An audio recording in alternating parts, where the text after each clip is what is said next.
पोते, मरने के बाद मैं तुझे बहुत बड़ा तोहफा दूंगा। आगे देखते हैं। गांव की उस शांत सुबह में हल्की हल्की ठंडी हवा बह रही थी। खेतों में ओस की बूंदें चमक रही थी और दूर कहीं बैलों की घंटियों की आवाज सुनाई दे रही थी। उसी गांव के किनारे एक छोटा सा मिट्टी का घर था, जिसमें रहते थे दादाजी और उनका पोता अर्जुन। अर्जुन की उम्र करीब 12 साल थी, चंचल, जिज्ञासु और सपनों से भरा हुआ। उसके माता पिता अब इस दुनिया में नहीं थे, इसलिए दादाजी ही उसका सब कुछ थे, माँ, बाप, दोस्त और गुरु। एक दिन शाम के समय जब सूरज ढल रहा था और आसमान नारंगी रंग से भर गया था, दादाजी ने अर्जुन को अपने पास बुलाया। अर्जुन, दादाजी ने धीमी आवाज में कहा, जब मैं मर जाऊंगा तब मैं तुझे एक बहुत बड़ा तोहफा दूंगा। अर्जुन चौंक गया, उसकी आंखों में आंसू आ गए। दादाजी, आप ऐसी बातें क्यों करते हैं? मुझे कोई तोहफा नहीं चाहिए, बस आप हमेशा मेरे साथ रहो। दादाजी मुस्कुराए, बेटा, जिंदगी का सच यही है कि जो आया है वो जाएगा भी, लेकिन मेरा तोहफा ऐसा होगा जो तुझे जिंदगी भर संभाले रखेगा। अर्जुन ने उस दिन कुछ नहीं कहा, लेकिन उसके मन में ये बात गहराई तक बैठ गई। दिन बीतते गए। दादाजी अब पहले जैसे मजबूत नहीं रहे थे। उनकी चाल धीमी हो गई थी, आवाज कमजोर पड़ने लगी थी, लेकिन उनकी आंखों में वही चमक थी, अनुभव की, सच्चाई की।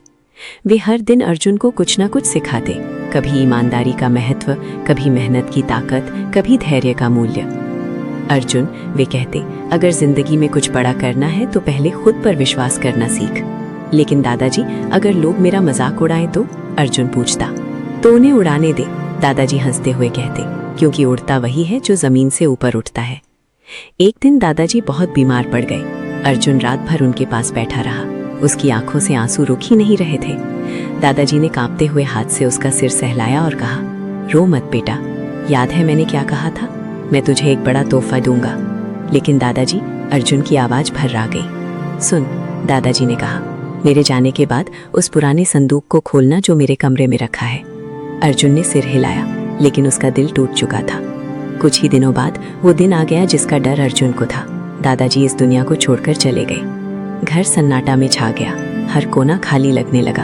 अर्जुन को लग से कह रहा था जैसे उसकी दुनिया खत्म हो गई हो। कुछ दिन बाद उसे दादाजी की बात याद आई। वो धीरे धीरे उस पुराने संदूक के पास गया। उसका दिल जोर जोर से धड़क रहा था। उसने संदूक खोला। अंदर उसे कुछ खास नहीं दिखा, बस एक पुरानी डायरी और एक चिट्ठी। अर्जुन ने कांपते हाथों से चिट्ठी खोली। उसमें लिखा था, मेरे प्यारे अर्जुन, अगर तू ये पढ़ रहा है तो इसका मतलब है कि मैं अब तेरे साथ नहीं हूँ, लेकिन मेरा तोहफा यही है। इस डायरी में मैंने अपनी पूरी जिंदगी के अनुभव लिखे हैं, मेरी गलतियाँ, मेरी सीख, मेरी जीत और मेरी हार। ये मेरा खजाना है और अब ये तेरा है।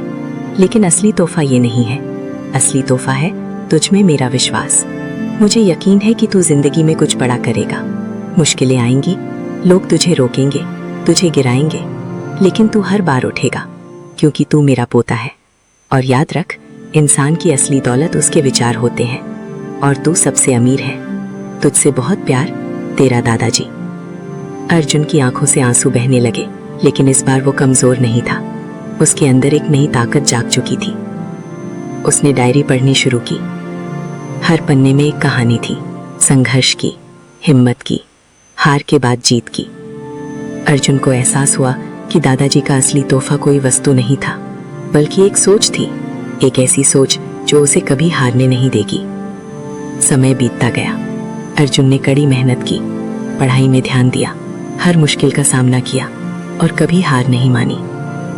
गांव के लोग जो पहले उसे एक अनाथ बच्चा समझते थे, अब उसकी मेहनत और हौसले की मिसाल देने लगे। सालों बाद अर्जुन एक सफल इंसान बन गया, लेकिन उसने कभी अपने दादाजी को नहीं भुलाया। हर सफलता के बाद वो आसमान की ओर देखकर मुस्कुराता और कहता, दादाजी, आपका तोहफा आज भी मेरे साथ है। सीख, कभी कभी जिंदगी के सबसे बड़े तोहफे हमें किसी डिब्बे में नहीं मिलते। वो मिलते हैं विश्वास में, सीख में और उन लोगों के प्यार में जो हमें खुद से भी ज्यादा समझते हैं। अगर आपके पास सही सोच और अटूट विश्वास है, तो दुनिया की कोई भी ताकत आपको सफल होने से नहीं रोक सकती। धन्यवाद दोस्तों, आप लोगों को मेरे इस वीडियो को लास्ट तक देखने के लिए। दोस्तों, आप लोगों को ये कहानी कैसा लगा, कमेंट में एक बार जरूर बताना। दोस्तों, ऐसे रोचक कहानी देखने के लिए मेरे YouTube चैनल को सब्सक्राइब करें और ये वीडियो आप लोग अपने खास को शेयर करें।